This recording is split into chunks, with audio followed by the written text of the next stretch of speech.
Hi friends, welcome. Bharathi Kannamma அடுத்து வரக்கூடிய இன்ட்ரெஸ்டிங்கான வீடியோ தான் பார்க்க போகிறோம். ஹேமா அஞ்சலி கிட்டக்க சொல்கிறாங்க, நான் உங்ககிட்டக்க ஒரு முக்கியமான விஷயம் பேசணும் சித்தி, நீங்கள் தான் அப்பா கிட்டக்க எப்படியாவது சம்மதம் வாங்கி கொடுக்கணும் அப்படின்னு சொல்கிறாங்க. என்ன ஹேமா, ஏதாவது ஸ்கூலில் டூர் கூட்டிகிட்டு போகிறாங்களா, அதுக்கு உன்னை அனுப்ப சொல்லணுமா அப்படின்னு கேட்குறாங்க. இல்லை சித்தி, நான் எங்கள் அப்பாவுக்கு இன்னொரு கல்யாணம் பண்ணி வைக்க போகிறேன், அதுக்கு நீங்கள் தான் சம்மதம் வாங்கி கொடுக்கணும் அப்படின்னு சொல்கிறாங்க. கேட்ட உடனே அகிலன் அஞ்சலி 2 பேருமே சிரிச்சிடுறாங்க.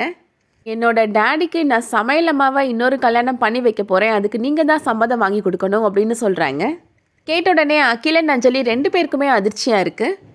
அஞ்சலியும் ஹேமா கிட்டக்கா, சரி ஹேமா, நான் இதை பற்றி உன் டேடி கிட்ட பேசுகிறேன் அப்படின்னு சொல்லிடுறாங்க. ஆனால் எனக்கு இப்போ தான் நிம்மதியாக இருக்குது அப்படின்னு ஹேமா சொல்லிட்டு போகிறாங்க. அகிலன் இப்போது சௌந்தர்யக்கிட்டையும் வேணிக்கிட்டையும் அஞ்சலி கிட்டக்க ஹேமா பேசின விஷயத்தை பற்றி சொல்கிறாங்க. கேட்ட உடனே சௌந்தர்யா ரொம்ப சந்தோஷப்படுறாங்க.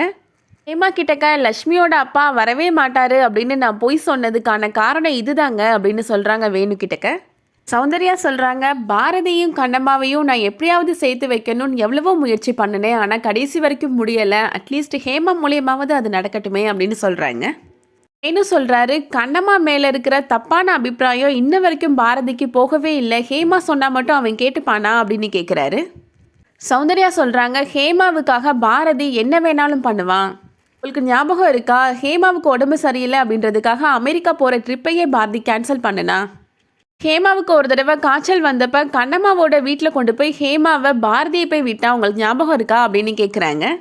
ஹேமா தாங்க பாரதியோட வீக்னஸ், ஹேமா என்ன சொன்னாலும் பாரதி கண்டிப்பாக கேட்பான் அப்படின்னு சொல்கிறாங்க. அடுத்ததாக ஸ்கூலில் நடக்கிறத காமிக்கிறாங்க. லஞ்ச் பிரேக்கில் லக்ஷ்மி கிட்டக்க ஹேமா பேசுகிறாங்க. உன்கிட்டக்க ஒரு விஷயம் கேட்கணும் லக்ஷ்மி, ஆனால் அதை கேட்ட உடனே நீ கோபப்படக்கூடாது அப்படின்னு சொல்கிறாங்க ஹேமா. என்னோட ஃப்ரெண்டு ஹேமா, நான் இதுக்காக உன் மேலே கோபப்பட போகிறேன் அப்படின்னு லக்ஷ்மி சொல்கிறாங்க. ஹேமா சொல்கிறாங்க லக்ஷ்மி கிட்டக்க, என்னோட டேடி சொன்னார் உன்னோட அப்பா இனிமேல் எப்போதும் வரமாட்டாராம் அப்படின்னு சொல்கிறாங்க. எனக்கும் அம்மா இல்லை, உனக்கும் அப்பா இல்லை, நம்ம ஏன் என்னோட அப்பாவுக்கும் உன்னோட அம்மாவுக்கும் கல்யாணம் பண்ணி வைக்கக்கூடாது அப்படின்னு கேட்குறாங்க ஹேமா. கேட்ட உடனே லக்ஷ்மிக்கு ரொம்ப கோபம் வந்துடுது. லக்ஷ்மி சொல்கிறாங்க, என்னோட அம்மாவுக்கு கல்யாணம் ஆயிடுச்சு, எனக்குன்னு அப்பா இருக்கிறாரு, அவர் எங்கே இருக்காருன்னு மட்டும்தான் தெரியலை, நான் கண்டிப்பாக எங்கள் அப்பாவை கண்டுபிடிச்சே தீருவேன் அப்படின்னு சொல்கிறாங்க. என்னோட அப்பா இருக்கும்போது உன்னோட அப்பாவை எப்படி என்னோட அம்மாவுக்கு நீ கல்யாணம் பண்ணி வைப்பேன்னு பேசுவேன், உனக்கெல்லாம் எவ்வளோ தைரியம் இருக்கும் அப்படின்னு கோபப்பட்டு பேசுகிறாங்க.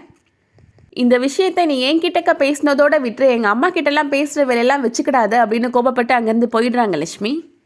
பாரதி ஹேமாவுக்காக லஞ்ச் கொண்டு வராரு. லக்ஷ்மி அங்கே கோபமாக உட்காந்துட்டு இருக்கிறத பார்க்குறாரு. என்னாச்சு லக்ஷ்மி, இவ்வளோ கோபமாக இருக்கிற அப்படின்னு கேட்குறாரு. பாரதியை பார்த்த உடனே ஹேமா சொன்னது தான் லக்ஷ்மிக்கு ஞாபகம் வருது. பாரதி கேட்குறாரு, உன் டீச்சர்ஸ் யாராவது உன்னை திட்டினாங்களா அப்படின்னு கேட்குறாரு. யாரும் என்னைய திட்டலை அப்படின்னு கோபப்பட்டு பதில் சொல்கிறாங்க லக்ஷ்மி. ஹேமா எங்கே இருக்கிறான்னு பார்த்தியா அப்படின்னு கேட்குறாரு பாரதி. அவள் எங்கே இருக்கிறா அப்படின்னு எனக்கு தெரியாது அப்படின்னு பதில் சொல்கிறாங்க லக்ஷ்மி. சரி, நீ ஏதோ மனசில் நினச்சிட்டு கோபமாக இருக்கிறன்னு மட்டும் தெரியுது அப்படின்னு சொல்லிட்டு ஹேமாவை தேடி போயிடுறாரு பாரதி. கண்ணம்மாவும் இப்போ அங்கே வராங்க, ஹேமாவை பார்க்குறாங்க.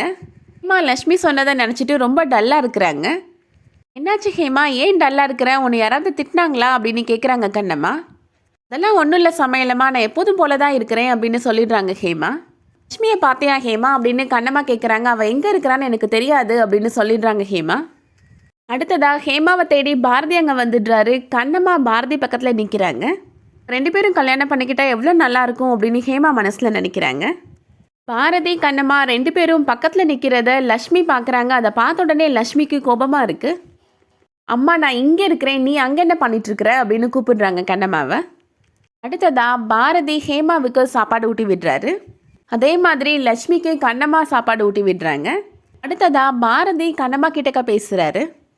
நான் உன்கிட்ட ஏற்கனவே சொல்லியிருக்கேன், லக்ஷ்மி கிட்டக்கா அவளோட அப்பா வரவே மாட்டார் அப்படின்ற உண்மையை நீ சொல்ல வேண்டியதானே அப்படின்னு கேட்குறாரு. இதுக்காக அவகிட்டக்க பொய் சொல்லணும் அப்படின்னு கண்ணம்மா கேட்குறாங்க. நீங்கள் தானே அவளோட அப்பா, நீங்கள் என்னைக்காவது ஒரு நாள் உண்மையை ஒத்துக்க தானே போகிறீங்க அப்படின்னு சொல்கிறாங்க. எந்த காலத்துலேயும் லக்ஷ்மியோட அப்பா நான் தான் அப்படின்னு நான் என்றைக்குமே ஒத்துக்க மாட்டேன் அப்படின்னு கோபப்பட்டு அங்கேருந்து போயிடுறாரு பாரதி. அடுத்ததாக கண்ணம்மா வீட்டில் நடக்கிறத காமிக்கிறாங்க. கண்ணம்மா லக்ஷ்மி கிட்ட கேட்குறாங்க, எதுக்காக இன்றைக்கி ஹேமா ரொம்ப டல்லாக இருந்தா அப்படின்னு கேட்குறாங்க. எப்போ பார்த்தாலும் ஹேமா பற்றி தான் என்கிட்டக்க நீ பேசுவியாமா அப்படின்னு லக்ஷ்மி கோபப்படுறாங்க. ஹேமா சந்தோஷமாக இருந்தால் உனக்கு என்ன, அவள் டல்லாக இருந்தால் உனக்கு என்னம்மா அப்படின்னு கேட்குறாங்க லக்ஷ்மி. எப்போ பார்த்தாலும் இனிமேல் ஹேமா பற்றி என்கிட்டக்க பேசாதம்மா அப்படின்னு சொல்லிடுறாங்க. லக்ஷ்மி மனசில் நினைக்கிறாங்க, என்னோட அப்பா என் கூட இல்லாததுனால தானே ஹேமா இன்னைக்கு என்கிட்ட வந்து அப்படி பேசுனா. என்னோட அப்பாவை நான் எப்படியாவது தேடி கண்டுபிடிக்கணும் அப்படின்னு நினைக்கிறாங்க. கண்ணம்மாவோட பர்ஸில் போய் தேடி பார்க்குறாங்க. ஏதாவது ஆதார் கார்டு, ரேஷன் கார்டு ஏதாவது அம்மா வச்சுருக்குறாங்களான்னு பார்க்கலாம் அப்படின்னு பார்க்குறாங்க. கண்ணம்மாவோட ஆதார் கார்டை தேடி கண்டுபிடிச்சிடுறாங்க. இதில் கண்ணம்மா ஒய்ஃப் ஆஃப் பாரதி அப்படின்னு போட்டு பாரதியோட வீட்டு அட்ரஸ் இருக்குது. அதை பார்த்த உடனே லக்ஷ்மிக்கு சந்தோஷம் தாங்க முடியல.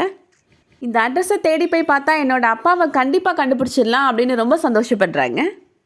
அடுத்து என்ன நடக்க போகுதுன்றதை வெயிட் பண்ணி பார்க்கலாம். இந்த வீடியோ உங்களுக்கு பிடிச்சிருந்துச்சுன்னா லைக் பண்ணிக்கோங்க. சீரியல் அப்டேட்ஸ்க்கு நம்ம சேனலை சப்ஸ்கிரைப் பண்ணிக்கோங்க. தேங்க்ஸ் ஃபார் வாட்சிங்.